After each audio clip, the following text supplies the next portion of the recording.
والوں کی صحبت اللہ والوں کی اللہ سے ملوا جاتی ہے، صحبت اللہ والوں کی اپنا رنگ دکھا جاتی ہے، صحبت اللہ۔ الحمد للہ نحمده ونستعینه ونستغفره ونؤمن به ونتوکل علیہ ونعوذ باللہ من شرور انفسنا ومن سیئات اعمالنا، من يهده الله فلا مضل له ومن يضلله فلا هادي له، ونشهد ان لا اله الا الله وحده لا شريك له، ونشهد ان سيدنا وسندنا وحبيبنا ونبينا ومولانا محمدا عبده ورسوله، وصلی اللہ علیہ وعلی آلہ واصحابہ وبارک وسلم تسلیما کثیرا کثیرا، اما بعد۔ باب قول النبی صلی اللہ علیہ وسلم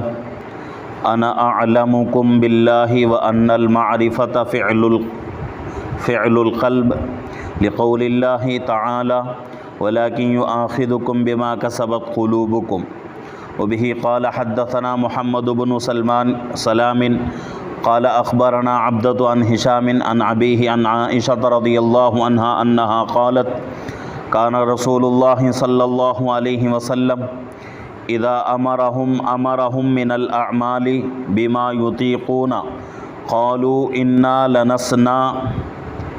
كهيئتك يا رسول الله، ان اللہ قد غفر لك ما تقدم من ذنبك وما تأخر، فيغضب حتى يعرف الغضب في وجهه ثم يقول ان اتقاكم واعلمكم بالله انا۔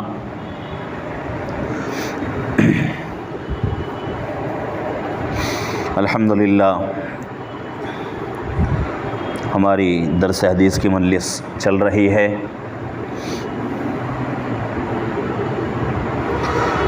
گزشتہ مجلس میں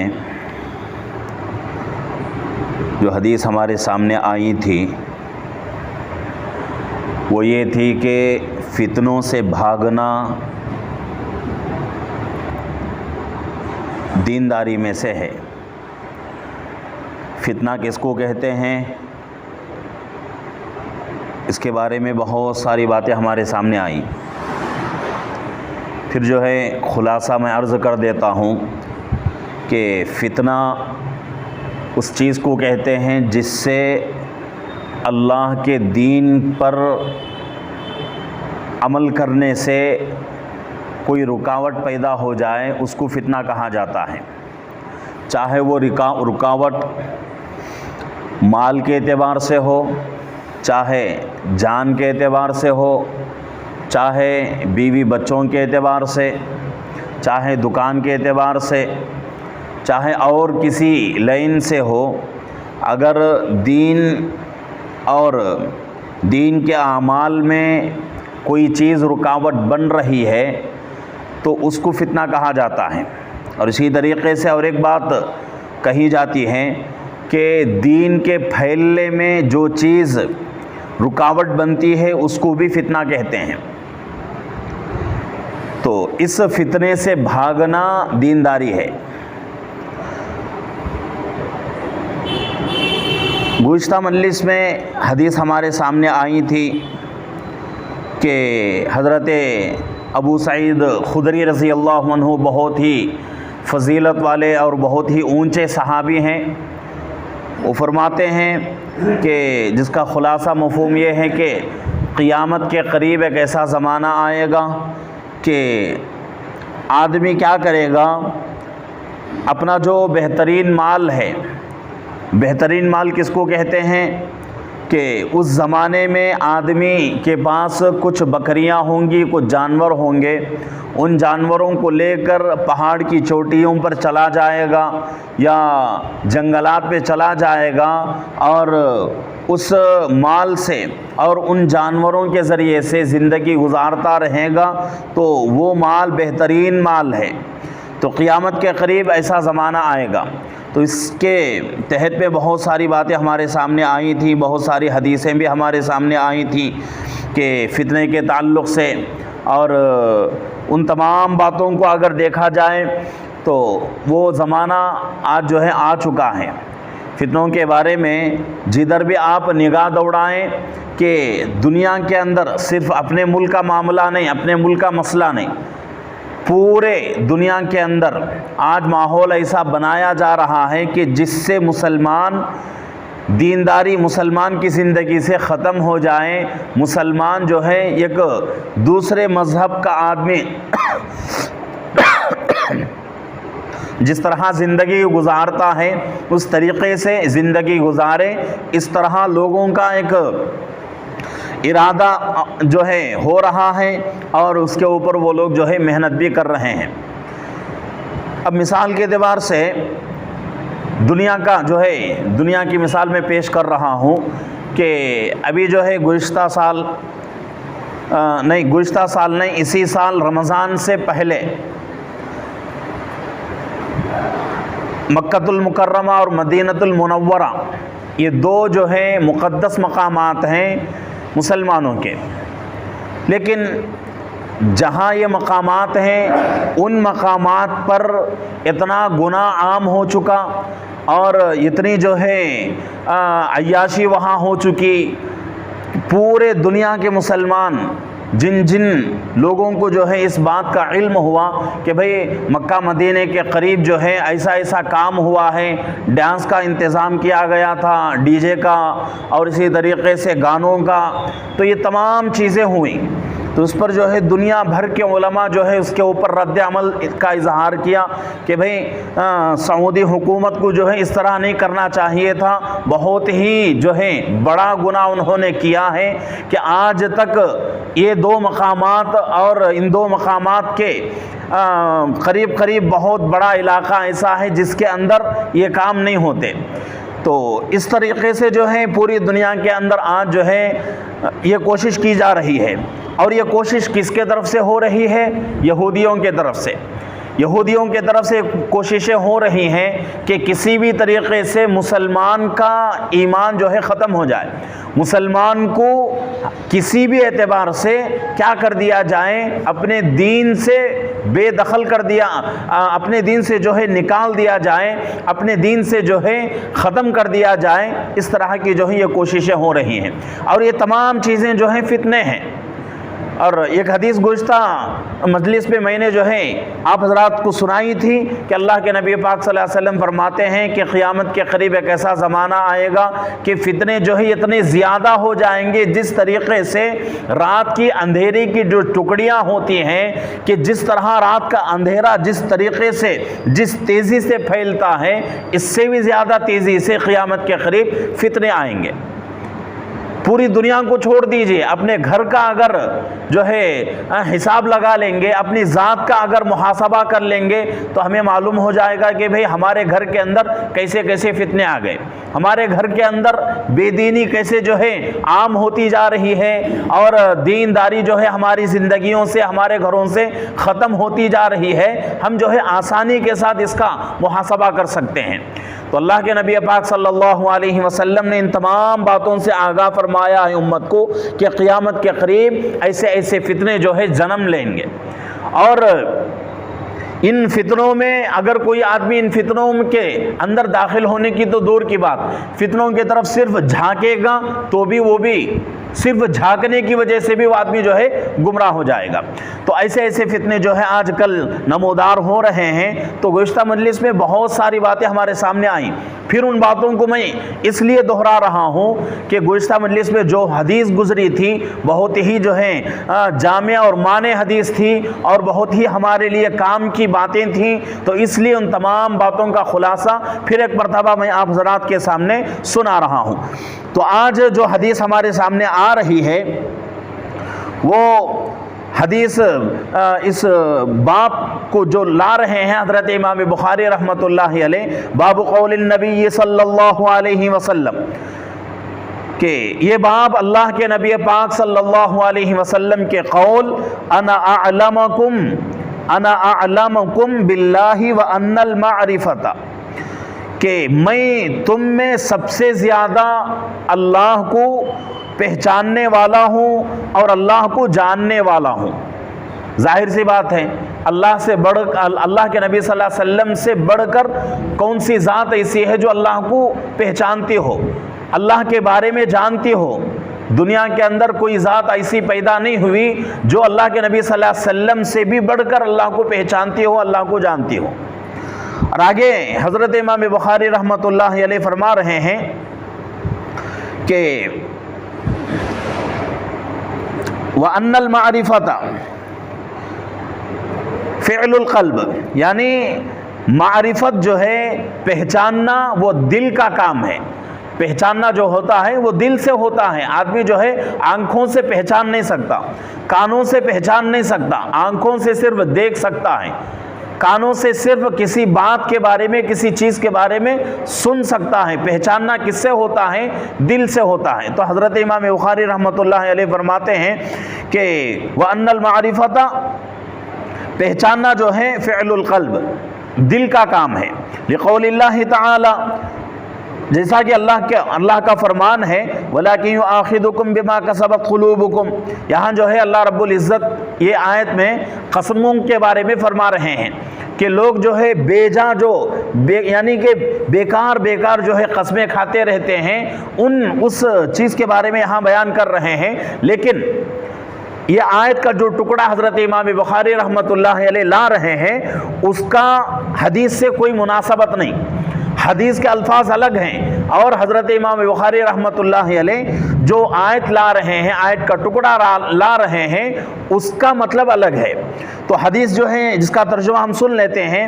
حدیث کے راوی کون ہیں؟ امی جان حضرت عائشہ صدیقہ عفیفہ رضی اللہ عنہ۔ حضرت عائشہ صدیقہ عفیفہ رضی اللہ عنہ بہت بڑی جو ہے صحابیہ ہیں، اور اللہ کے نبی صلی اللہ علیہ وسلم کی زوج محترمہ ہیں۔ اور کوئی فضیلت آپ کے لیے نہ ہو، صرف یہی ایک فضیلت کافی ہے کہ آپ جو ہیں یعنی حضرت عائشہ رضی اللہ عنہ اللہ کے نبی کی زوج محترمہ ہیں اور اللہ کے نبی کی بیوی ہیں، یہی سب سے بڑی فضیلت ہے۔ جائے کہ اور بھی بہت سارے فضیلتیں آپ کی، کہ آپ جو ہیں بہت بڑی عالمہ تھیں، بہت بڑی ذہین تھیں، اور مسائل کا علم آپ کے پاس بہت تھا، اور حدیثوں کے اندر بہت سارے حدیثیں آپ سے مروی ہیں، کئی حدیثیں جو ہے آپ روایت کرتی ہیں اللہ کے نبی پاک صلی اللہ علیہ وسلم کی، اور اللہ کے نبی صلی اللہ علیہ وسلم کی حدیثوں کو نقل کرنے میں اندر کی جو حدیثیں ہیں یعنی گھر کے اندر کے جو حالات ہیں وہ سب سے زیادہ نقل کرنے والی حضرت عائشہ رضی اللہ عنہا ہیں، یہاں تک کہ امت کی آسانی کے لیے اللہ کے نبی پاک صلی اللہ علیہ وسلم کا وہ عمل بھی حضرت عائشہ رضی اللہ عنہا نے امت کو دے دیا جو عمل اللہ کے نبی صلی اللہ علیہ وسلم جس طریقے سے، جس عمل کے ذریعے سے، جس کام کے ذریعے سے، جس طریقے کے ذریعے سے اللہ کے نبی صلی اللہ علیہ وسلم اپنے سر میں جو ہے تیل لگاتے تھے، تو وہ طریقہ بھی حضرت عائشہ رضی اللہ عنہا اللہ کے نبی صلی اللہ علیہ وسلم کا امت کے سامنے پیش کر رہی ہیں۔ اور اب جب بات آ گئی ہے تو وہ طریقہ بھی میں بتا دیتا ہوں کہ حضرت عائشہ رضی اللہ عنہا اللہ کے نبی صلی اللہ علیہ وسلم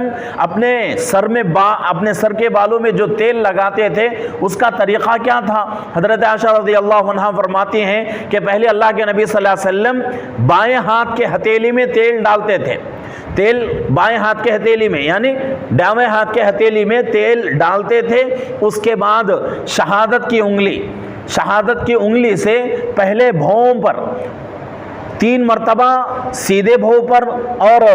3 مرتبہ ڈیمے بھاؤں پر جو ہے تیل لگاتے تھے، اس کے بعد 3 مرتبہ سیدھے پلکوں پر، 3 مرتبہ بائیں پلکوں کے اوپر، دائیں پلکوں کے اوپر تیل لگاتے تھے۔ اس کے بعد تیسری جو منزل آتی ہے اللہ کے نبی صلی اللہ علیہ وسلم کی کہ تیل لگانے کا جو طریقہ ہے، تو حضرت عائشہ رضی اللہ عنہا فرماتی ہیں کہ تیل آپ کی ہتھیلی میں ہوتا تھا، اور آپ جب سر میں تیل لگانا چاہتے تھے تو 3 انگلیوں سے لگاتے، 3 شہادت کی انگلی، بڑی انگلی اور اس کے بعد کی انگلی، 3 انگلیوں سے لے کر پہلے سیدھے طرف سر میں 3 مرتبہ، اس کے بعد ڈیویں طرف 3 مرتبہ لگاتے تھے، اور جو بچ جاتا تھا وہ تیل اپنے جو ہے سر کے بیچ میں ڈال کر، یعنی جس کو ہم تالو کہتے ہیں سر کا، تو اس پر ڈال کر اللہ کے نبی صلی اللہ علیہ وسلم تیل جو ہے اپنے سر کی مالش کرتے تھے۔ تو یہ کون بیان کر رہی ہیں طریقہ؟ اللہ کے نبی صلی اللہ علیہ وسلم کی زوج محترمہ اور ہم سب کی ماں حضرت عائشہ رضی اللہ عنہا بیان کر رہی ہیں۔ تو حضرت عائشہ رضی اللہ عنہا اس حدیث کے راوی ہیں، تو آپ کی جو ہے فضیلت بہت اونچی ہے اور آپ کے فضائل بہت بڑے ہیں، اور اللہ کے نبی پاک صلی اللہ علیہ وسلم کے نکاح میں آئیں۔ ابھی جو ہے بقرعید سے پہلے کچھ تقریباً 3-4 جمعے پہلے حضرت عائشہ رضی اللہ عنہا اور اللہ کے نبی صلی اللہ علیہ وسلم کے نکاح کے تعلق سے میں نے بہت ساری باتیں جمعہ کے بیان میں جو ہے بتائی ہیں۔ تو اللہ کے نبی صلی اللہ علیہ وسلم کے نکاح میں حضرت عائشہ رضی اللہ عنہا 9 سال رہی، 9 سال آپ کے جو ہے زوجیت میں رہیں۔ 6 سال کی عمر میں نکاح ہوا، 9 سال کی عمر میں آپ جو ہے آپ کے گھر میں آئیں، اور آپ کی عمر 18 سال تھی اس وقت اللہ کے نبی صلی اللہ علیہ وسلم دنیا سے چلے گئے، صرف 18 سال کی عمر میں، یعنی کہ اللہ کے نبی صلی اللہ علیہ وسلم کے ساتھ کتنے سال رہیں؟ 9 سال 9 سال آپ کی زوجیت میں رہیں۔ اس کے بعد اللہ کے نبی صلی اللہ علیہ وسلم دنیا سے پردہ فرما چکے۔ تو حضرت عائشہ رضی اللہ عنہا کی فضیلت جو ہے بہت اونچی ہے۔ تو حدیث کے راوی حضرت عائشہ رضی اللہ عنہا ہیں، فرماتی ہیں کہ نبی کریم صلی اللہ علیہ وسلم اذا امرہم، جب حضرات صحابہ کو کسی چیز کا حکم دیتے، امرہم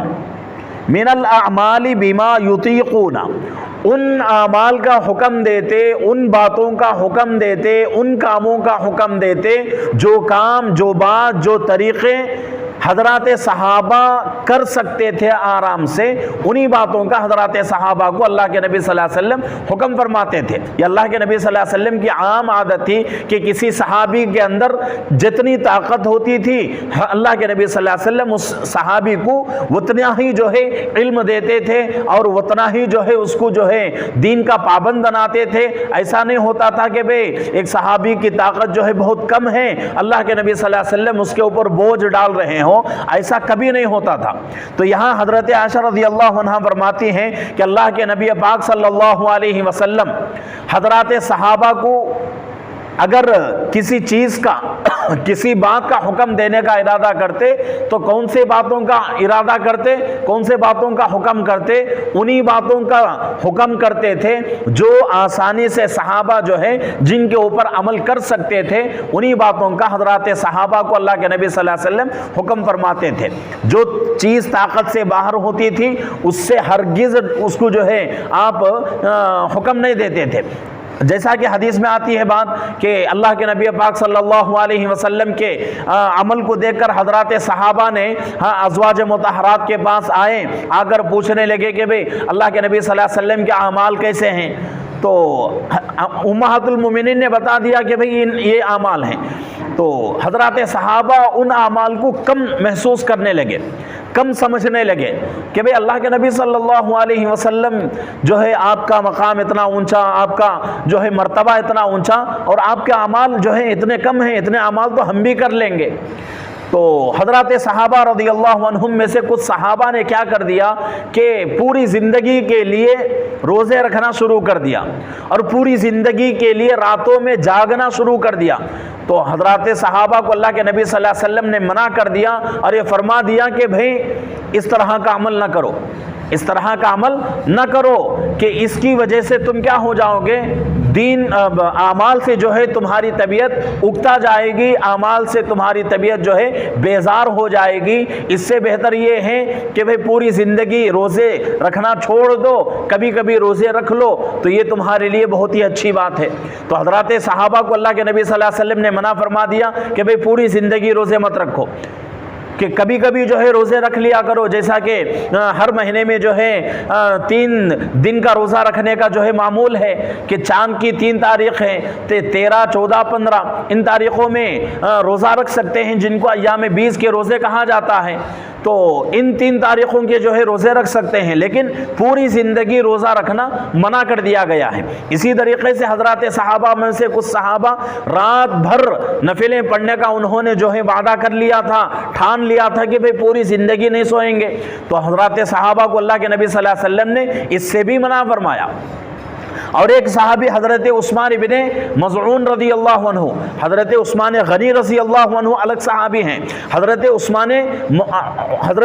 ابن مظعون رضی اللہ عنہ الگ صحابی ہیں۔ تو نکاح کے تعلق سے مشکات شریف کے اندر یہ روایت موجود ہے کہ اللہ کے نبی پاک صلی اللہ علیہ وسلم سے حضرت عثمان ابن مظعون رضی اللہ عنہ نے پوچھا کہ اللہ کے نبی ہمیں تبتل کا جو ہے حکم دے دیجئے، ہمیں تبتل کرنے کا جو ہے حکم دے دیجئے، ہم کیا ہو جائیں گے، تبتل کر لیں گے۔ تو اللہ کے نبی صلی اللہ علیہ وسلم نے منع فرمایا، کہا کہ تبتل کی ہماری شریعت کے اندر اجازت نہیں۔ تبتل کس کو کہتے ہیں کہ اپنی مردانگی ختم کر دینا۔ جب مردانگی ختم ہو جائے گی تو آدمی کے اندر گناہ کی خواہش پیدا ہو ہی نہیں سکتی۔ تو اللہ کے نبی صلی اللہ علیہ وسلم نے حضرت عثمان ابن مظعون رضی اللہ عنہ سے کہا کہ بھئی ہماری شریعت اس کی اجازت نہیں دیتی کہ تبتل کا ہمیں اللہ نے حکم نہیں دیا ہے۔ اگر آپ جو ہے آپ کے اندر نفسانی خواہشات زیادہ ہو رہی ہے، آپ کے اندر نکاح کرنے کی طاقت نہیں ہے، اللہ کے نبی صلی اللہ علیہ وسلم نکاح کے تعلق سے فرماتے ہیں یا معشر الشباب من استطاع منکم الباءۃ فلیتزوج۔ مشکات کی روایت ہے کہ اے نوجوانوں کی جماعت، تمہارے لیے ضروری ہے کہ تم کیا کرو، نکاح کا انتظام کر لو، نکاح کر لو۔ یا معشر الشباب من استطاع منکم الباءۃ فلیتزوج فإنہ اغض للبصر واحسن للفرج۔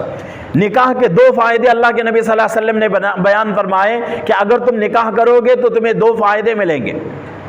اغض للبصر واحسن للفرج۔ نکاح سے تمہاری نگاہیں بھی پاک رہیں گی اور تمہاری شرمگاہیں بھی پاک رہیں گی۔ اگر تمہارے اندر، آگے اللہ کے نبی صلی اللہ علیہ وسلم فرماتے ہیں، اگر تمہارے اندر جو ہے نکاح کی طاقت نہیں ہے تو کیا کرو، روزے کا جو ہے اہتمام کرو۔ روزہ رکھنے کی وجہ سے نفسانی خواہشات کے اندر کمی پیدا ہو جاتی ہے، نفس ہمارا جو ہے ڈھیلا پڑ جاتا ہے، نفس کی جو طاقت ہوتی ہے وہ کمزور ہو جاتی ہے۔ تو اسی لیے رمضان کا مبارک مہینہ جب آتا ہے تو ہماری مسجدیں بھر جاتی ہیں۔ کیوں بھرتی ہیں؟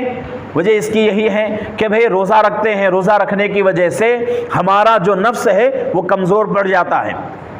اور ایک بات آپ جو ہیں بہت ہی اس کے اوپر تجربہ کیے ہوں گے کہ رمضان کا مہینہ شروع ہوتے ہی مسجدیں بہت بھری رہتی ہیں، لیکن 4 روزے ہو گئے، 5 روزے ہو گئے یا 1 ہفتہ گزر گیا تو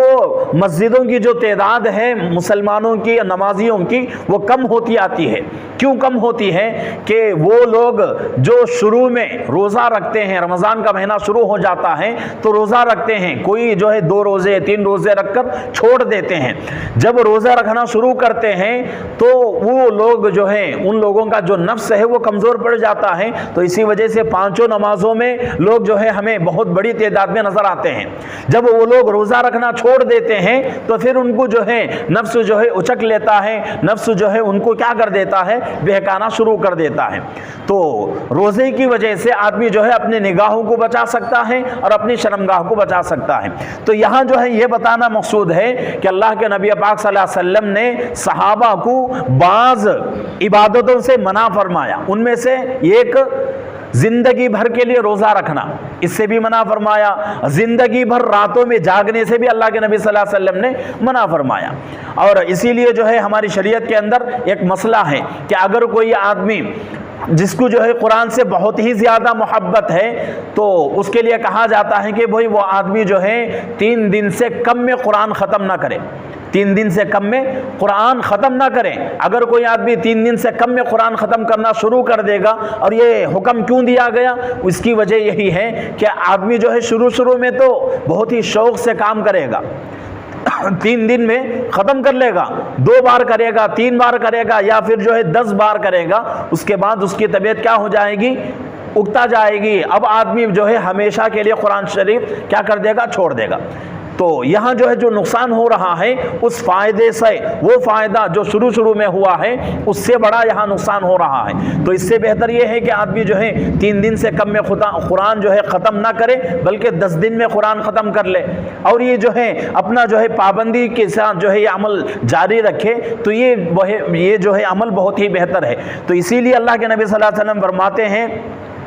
کہ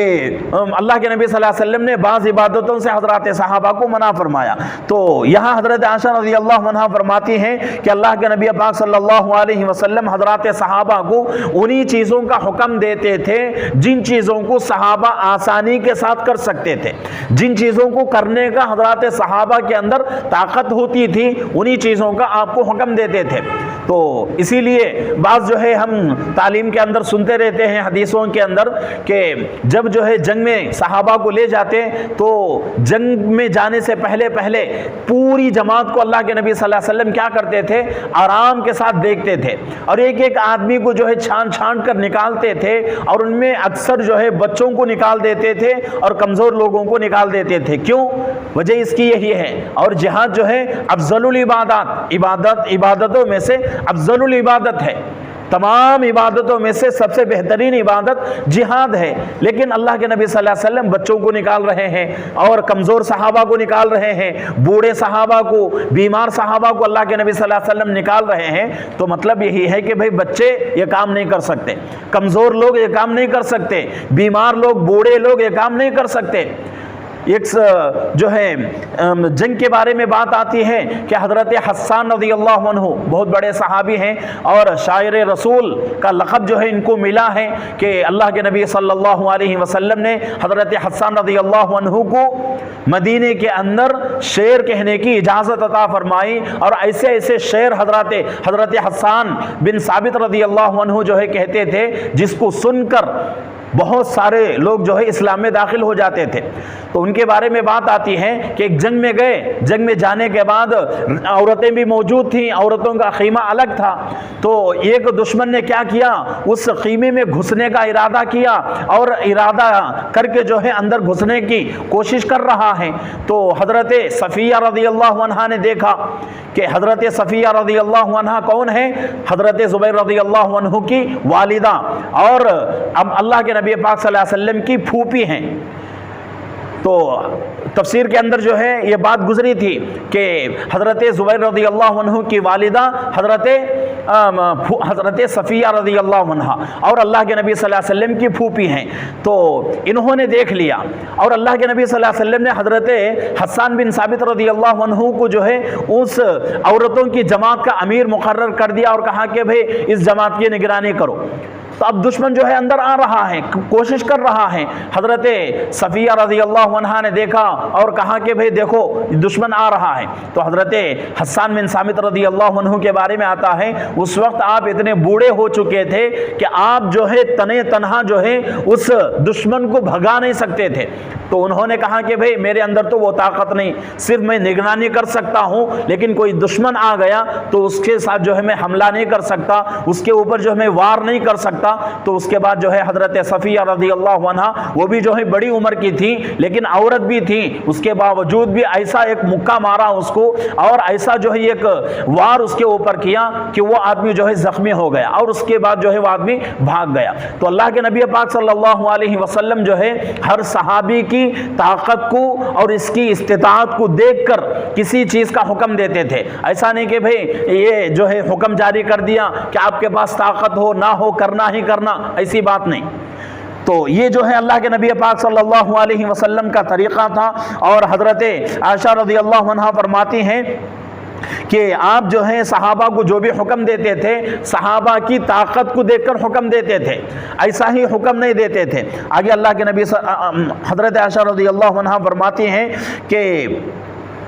قالو حضرات صحابہ نے اللہ کے نبی صلی اللہ علیہ وسلم سے پوچھا انا لنسنا کہیئتک یا رسول اللہ، اے اللہ کے رسول آپ ہماری طرح نہیں ہیں، آپ کی حالت ہماری طرح ہماری حالت کی جیسے نہیں ہے۔ ان اللہ قد غفر لک ما تقدم من ذنبک وما تاخر، اللہ نے آپ کے اگلے پچھلے تمام گناہوں کو معاف کر دیا، اللہ نے آپ کے اگلے پچھلے تمام گناہوں کو معاف کر دیا۔ اب اس کے بعد جو ہے یہ بات سن کر فیغضب، اللہ کے نبی صلی اللہ علیہ وسلم کو غصہ آ گیا، اور یہاں تک غصہ آیا کہ حتی یعرف الغضب فی وجہہ، وہ غصے کے آثار اللہ کے نبی صلی اللہ علیہ وسلم کے چہرے انور کے اوپر نظر آتے تھے۔ جیسا کہ آج کل ہم میں کوئی غصہ ہو جائے تو غصے کی نشانی اور غصے کے آثار جو ہے اس کے چہرے پر نظر آتے ہیں، لیکن اللہ کے نبی صلی اللہ علیہ وسلم کے چہرے پر اور بھی بہت ہی صاف طریقے سے یہ نظر آتا تھا کہ بھئی اب جو ہے اللہ کے نبی صلی اللہ علیہ وسلم غصے کی حالت میں ہیں، ناراضی کی حالت میں ہیں، صحابہ پہچان لیتے تھے فوراً۔ تو یہاں بتایا جا رہا ہے کہ اللہ کے نبی صلی اللہ علیہ وسلم جب یہ بات سنتے تو غصہ ہو جاتے۔ کہاں تک غصہ ہوتے کہ غصے کے آثار آپ کے چہرے کے اوپر ظاہر ہو جاتے تھے۔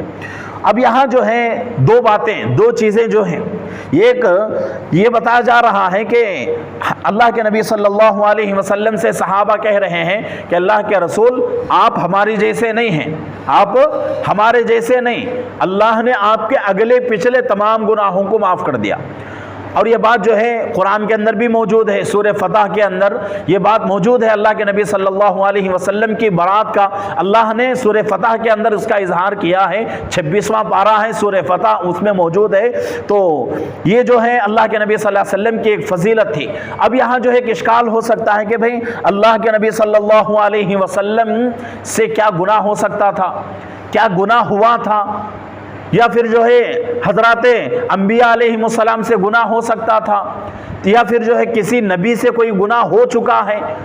تو اس کے بارے میں ایک ہی جواب دیا جا سکتا ہے، ایک ہی جواب ہے کہ بھئی اللہ کے نبی صلی اللہ علیہ وسلم سے بھی کبھی کوئی گناہ نہیں ہوا، اور اللہ کے نبی صلی اللہ علیہ وسلم کے علاوہ جتنے نبی دنیا میں آئے ہیں کسی نبی سے بھی کوئی گناہ نہیں ہوا، کوئی غلطی نہیں ہوئی، کوئی بھول نہیں ہوئی۔ اور یہ بھول، یہ غلطی اور یہ گناہ نبوت سے پہلے زمانے میں بھی نہیں اور نبوت کے بعد کے زمانے میں بھی نہیں۔ جس ذات کو اللہ رب العزت نبی بنانے کا ارادہ فرماتے تو ان کو نبوت سے پہلے بھی اللہ ان کو جو ہے گناہوں سے پاک رکھتے تھے، نبوت کے بعد تو بھی پاک ہوتے ہی تھے۔ تو یہ جو ہے اللہ کے نبی صلی اللہ علیہ وسلم کی ایک خصوصیت تھی۔ اب یہاں دوسرا اشکال یہ پیدا ہو سکتا ہے کہ بھئی کسی اور کے بارے میں، کسی اور نبی کے بارے میں اللہ نے اعلان نہیں کیا۔ قرآن کے اندر کسی اور نبی کا ایسا تذکرہ ہم کو نہیں ملتا کہ ہم نے جو ہے آپ کے اگلے پچھلے تمام گناہوں کو معاف کر دیا، صرف اللہ کے نبی کے بارے میں کیوں کہا گیا؟ تو اس وجہ سے کہا گیا، اس کا جواب یہ ہے کہ بھئی دوسرے نبیوں کے ساتھ ایسے واقعات پیش نہیں آئے، اللہ کے نبی صلی اللہ علیہ وسلم کے ساتھ پیش آ رہے ہیں، تو اس وجہ سے اللہ کے طرف سے بھی جو ہے احکامات نازل ہو رہے ہیں۔ جیسا کہ صلح حدیبیہ کا موقع ہوا سن 6 ہجری میں، صلح حدیبیہ جب ہوئی، اللہ کے نبی صلی اللہ علیہ وسلم صحابہ عمرے کے لیے نکلے تھے، لیکن کفار نے مکے کے باہر ہی آپ کا راستہ جو ہے روک دیا، اور چند شرائط کے اوپر صلح ہوئی، اور یہ اس میں جو ہے یہ بات بھی کہی گئی کہ بھئی اس سال تم عمرے کے لیے آئے ہو، اس سال عمرہ نہیں کرو گے، یہاں سے واپس جانا ہے آپ کو، اگلے سال آپ جو ہے عمرہ کرو گے۔ اور اس میں جو ہے کچھ باتیں تھیں، کچھ شرائط تھیں، تو ان شرائط کو سن کر حضرات صحابہ کے اندر جو ہے یہ قسم کا غم پیدا ہو گیا، غصہ جو ہے اظہار ہونے لگا غصے کا۔ حضرت عمر رضی اللہ عنہ جو ہے اس جماعت میں سب سے زیادہ غصہ آپ کے اندر تھا، تو حضرت عمر رضی اللہ عنہ اللہ کے نبی کے پاس آئے، کہنے لگے کہ اللہ کے نبی کیا ہم حق پر نہیں ہیں، کیا وہ باطل کے اوپر نہیں ہیں؟ اللہ کے نبی نے کہا کہ ضرور ہم حق پر ہیں اور وہ باطل پر ہیں۔ دوسرا سوال اللہ کے نبی صلی اللہ علیہ وسلم سے یہ کیا کہ اے اللہ کے نبی، کیا جنہوں نے ہمیں قتل کیا ہے جنگ کے اندر، ہم جو ہیں جنت میں، اور جن کو ہم نے قتل کیا وہ جہنم میں نہیں ہے؟ یعنی کہ جو صحابہ شہید ہو رہے ہیں کیا وہ جنت میں نہیں گئے؟ اور جو لوگ ہمارے ہاتھوں سے مارے جا رہے ہیں کفار، کیا وہ جہنم میں نہیں ہیں؟ تو اللہ کے نبی صلی اللہ علیہ وسلم نے کہا ضرور ہیں، کہ جو صحابہ شہید ہو رہے ہیں وہ جنت میں، اور جن لوگوں کو ہم مار رہے ہیں وہ لوگ جہنم میں۔ تو اس کے بعد حضرت عمر رضی اللہ عنہ کہتے ہیں جب سب کچھ ہم صحیح ہیں، ہر بات پر ہم حق پر ہیں، تو پھر کیوں دب کر صلح کر رہے ہیں؟ کیا وجہ ہے دب کر صلح کرنے کی؟ تو اس وقت جو ہے اللہ رب العزت نے سورہ فتح کی آیت مبارکہ نازل فرمائی، اور کہا گیا کہ بھئی یہ نبی ایسے نبی ہیں جن کے اگلے پچھلے تمام گناہوں کو ہم نے معاف کر دیا۔ اگر نبی کے کسی بات میں تمہیں شک پیدا ہو گیا تو سمجھو تم ناکام، تو یہ بات جب نازل ہوئی، اللہ کی طرف سے حکم نازل ہوا، تو صحابہ کو جو ہے اپنے جو ہے غلطی کے اوپر بہت بڑا احساس ہوا۔ حضرت عمر رضی اللہ عنہ جو ہے اپنے اس بات کے اوپر بہت جو ہے شرمندگی محسوس کیے، اللہ کے نبی صلی اللہ علیہ وسلم سے بعد میں آ کر معافی مانگ رہے ہیں۔ تو یہ اللہ کے نبی صلی اللہ علیہ وسلم کی خصوصیت تھی، دوسرے انبیاء علیہ السلام دوسرے نبیوں کے ساتھ ایسے واقعات پیش نہیں آئے، ایسا واقعہ اللہ کے نبی کے ساتھ پیش آیا تو اللہ نے اس کا اعلان کر دیا۔ تو اس کا مطلب یہ نہیں کہ اللہ کے نبی صلی اللہ علیہ وسلم سے گناہ نہیں ہوا، دوسرے نبیوں سے گناہ ہوا، نہیں، پورے نبی جتنے بھی، ہمارے اہل سنت الجماعت کا عقیدہ ہے کہ جتنے بھی نبی دنیا میں آئے ہیں، کم و بیش 1,24,000 نبی، تمام نبی جو ہیں چھوٹے گناہ سے بھی بڑے گناہ سے بھی پاک ہوتے ہیں۔ گناہ تو دور کی بات، بلکہ چھوٹے گناہ کا ارادہ بھی نبی کے اندر پیدا نہیں ہوتا، یہ ہمارے اہل سنت والجماعت کا عقیدہ ہے۔ تو اس لیے جو ہے یہاں جو فرمایا گیا وہ اللہ کے نبی صلی اللہ علیہ وسلم کی خصوصیت ہے۔ آگے فرمایا جا رہا ہے غصے کے آثار جو ہیں آپ کے چہرے پر نظر آتے تھے، تو اس کے بعد جو ہے اللہ کے نبی صلی اللہ علیہ وسلم جو ہے فرماتے تھے، ثم یقول، آپ نے فرمایا، ان اتقاکم واعلمکم باللہ انا، میں تم میں سب سے زیادہ اللہ سے ڈرنے والا ہوں، اور میں تم میں سب سے زیادہ اللہ کو پہچاننے والا ہوں، اللہ کو جاننے والا ہوں۔ شروع میں جو ہے بات آ گئی ہمارے سامنے کہ اللہ کے نبی صلی اللہ علیہ وسلم کے علاوہ کوئی ذات ایسی نہیں ہے جو آپ سے بڑھ کر اللہ کو پہچانتا ہو، جو آپ سے بڑھ کر اللہ سے ڈرتا ہو۔ کون سی ذات ایسی ہے؟ کوئی ذات ایسی نہیں، چاہے آپ نبیوں کو بھی لے لیں، لیکن نبیوں کے اندر بھی اللہ کے نبی صلی اللہ علیہ وسلم سے بڑھ کر اللہ سے ڈرنے والا کوئی آپ کو نہیں ملے گا۔ اللہ کو پہچاننے والا، اللہ کو جاننے والا، اللہ کے نبی سے بڑھ کر آپ کو کوئی نبی نہیں ملے گا۔ تو کسی بھی نبی کو آپ لے لیجئے، چاہے حضرت آدم علیہ السلام ہو، حضرت نوح علیہ السلام، حضرت ادریس، حضرت شعیب، حضرت شیس، یا پھر جو ہے حضرت موسیٰ، حضرت عیسیٰ، حضرت یوشع، حضرت یونس، کوئی کسی نبی کو آپ لے لیں، حضرت ابراہیم علیہ السلام، حضرت اسماعیل علیہ السلام، حضرت اسحاق، حضرت یوسف، کسی بھی نبی کو آپ لے لیں، لیکن ہر نبی کی زندگی کو دیکھیں گے تو اللہ کے نبی صلی اللہ علیہ وسلم سے ڈر میں اور اللہ کے نبی صلی اللہ علیہ وسلم سے اللہ کو جاننے میں تمام نبی جو ہیں کم ہیں۔ دوسرے نمبر پر دوسرے نبیوں کا نام آتا ہے، لیکن پہلے نمبر پر ہمارے اور آپ کے آقا محمد الرسول اللہ صلی اللہ علیہ وسلم کا نام ہے۔ اسی لیے اللہ کے نبی صلی اللہ علیہ وسلم فرماتے ہیں کہ بھئی میں تم میں سب سے زیادہ اللہ سے ڈرنے والا ہوں، اور میں تم سے سب سے زیادہ اللہ کو پہچاننے والا ہوں۔ اسی لیے تو کہ اللہ کے نبی صلی اللہ علیہ وسلم جب اللہ کے طرف سے کوئی حکم نازل ہوتا تو اللہ کے نبی صلی اللہ علیہ وسلم اس حکم کو پورا کرنے میں چوں و چرا ہرگز نہیں کرتے تھے۔ جیسا ہی حکم نازل ہوتا فوراً جو ہے اس کو عمل کر لیتے تھے، جیسا کہ وحی کے بارے میں بات آتی ہے، وحی نازل ہوتی تھی سورہ قیامہ کے اندر آیتیں موجود ہیں کہ جیسے ہی اللہ کی طرف سے آیتیں نازل ہوتی، اللہ کے نبی صلی اللہ علیہ وسلم اس ڈر سے، اس خوف سے کہ یہ آیتیں جو ہے میری ذہن سے جو ہے نکل جائیں گی، اس لیے بار بار جو ہے ان آیتوں کو پڑھتے تھے۔ اللہ نے فوراً منع کر دیا، کہا کہ اے نبی جی آپ جو ہے اپنے ہونٹوں کو مت ہلائیے، لا تحرک بہ لسانک، کہ تم جو ہے اپنے ہونٹوں کو مت ہلائیے، اور جس ڈر سے تم جو ہے اپنے ہونٹوں کو ہلا رہے ہو وہ ڈر تم جو ہے اس ڈر کا جو ہے تم کو احساس کرنے کی ضرورت نہیں ہے۔ ان علینا جمعہ قرآنا، کہ قرآن کو جمع کرنا تمہارے اندر ہمارا کام ہے، قرآن کو جمع کر لینا تمہارا کام نہیں۔ قرآن کسی کے اندر جمع ہو رہا ہے تو آدمی اپنی محنت سے جو ہے جمع نہیں کرتا، بلکہ بس اللہ کی توفیق ہوتی ہے، اللہ مدد کرتے ہیں تو اللہ رب العزت کی مدد سے، اللہ کی توفیق سے انسان جو ہے قرآن کو اپنے اندر جمع کر لیتا ہے۔ تو اللہ کے نبی صلی اللہ علیہ وسلم کے بارے میں بھی اللہ نے فرمایا کہ بھئی آپ جو ہے اپنے ہونٹوں کو مت ہلائیے، قرآن آرام کے ساتھ ہم کیا کریں گے، آپ کے اندر جمع کر دیں گے۔ تو فوراً اللہ کے نبی صلی اللہ علیہ وسلم نے کیا کر دیا، اپنے ہونٹوں کو بند کر دیا۔ اس کے بعد جو ہے کبھی جو ہے کوئی حکم نازل ہوتا اللہ کے نبی صلی اللہ علیہ وسلم اس کو کبھی بھی پڑھتے نہیں تھے۔ تو یہ جو ہے اللہ کے نبی صلی اللہ علیہ وسلم کی زندگی ہے۔ تو آج کی اس حدیث سے ہمیں جو ہے بہت ساری باتیں معلوم ہو گئیں، آج کی اس حدیث کے تحت میں بہت ساری باتیں آ گئیں، بہت ساری حدیثیں بھی آ گئیں۔ تو مطلب یہ ہے کہ اللہ کے نبی صلی اللہ علیہ وسلم جو ہے پوری انسانیت میں سب سے زیادہ ڈرنے والے اللہ سے اللہ کے نبی صلی اللہ علیہ وسلم، سب سے زیادہ اللہ کے بارے میں کسی کو علم ہے تو وہ اللہ کے نبی کو ہے۔ تو اللہ کے نبی صلی اللہ علیہ وسلم اور اللہ کی جو ملاقات ہوئی ہے، یعنی کہ شب معراج کے اندر جو ملاقات ہوئی، اس کا شرف اللہ نے کسی اور کو نہیں دیا، صرف اور صرف ہمارے اور آپ کے آقا محمد الرسول اللہ صلی اللہ علیہ وسلم کو جو ہے اس کا جو ہے شرف عطا فرمایا ہے۔ قرآن کہتا ہے اللہ کے اور اللہ کے نبی صلی اللہ علیہ وسلم کے درمیان کے اندر کتنا فرق تھا، کتنا جو ہے درمیان کے اندر کتنی جگہ باقی تھی کہ ایک یا دو کمان کے برابر، ایک یا دو کمان کے برابر جگہ باقی تھی۔ تو اتنے قریب اللہ کے نبی صلی اللہ علیہ وسلم اللہ سے ہوئے تھے۔ تو مطلب یہی ہے کہ اللہ کو سب سے زیادہ پہچاننے والے اللہ کے نبی ہیں، اللہ سے سب سے زیادہ ڈرنے والے بھی اللہ کے نبی ہیں۔ اللہ کے نبی سے بڑھ کر کوئی جاننے والا نہیں، کوئی اللہ سے ڈرنے والا نہیں۔ تو یہ جو ہے آج کی حدیث ہوئی ہے، انشاءاللہ آگے بھی بہت ساری باتیں ہمارے سامنے آئیں گی۔ تو جو باتیں ہمارے سامنے آ رہی ہیں، کوشش یہ کرنا ہے کہ بھئی جو ہے ان باتوں کو جو ہے ہم اپنی زندگی میں لائیں۔ آج جو ہے مجلس جو ہے